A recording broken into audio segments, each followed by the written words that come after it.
السلام علیکم ورحمۃ اللہ وبرکاتہ۔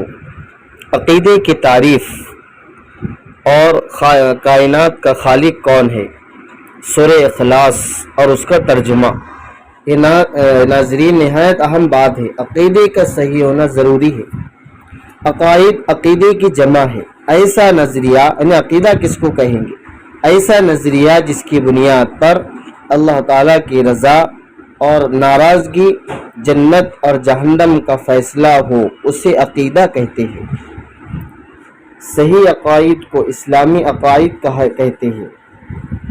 فائدہ نمبر 2، صحیح عقیدے پر اللہ تعالیٰ کی رضا اور جنت کا فیصلہ ہوتا ہے، جبکہ باطل اور فاسد عقیدے پر اللہ تعالیٰ کی ناراضگی اور جہنم کا فیصلہ ہوتا ہے۔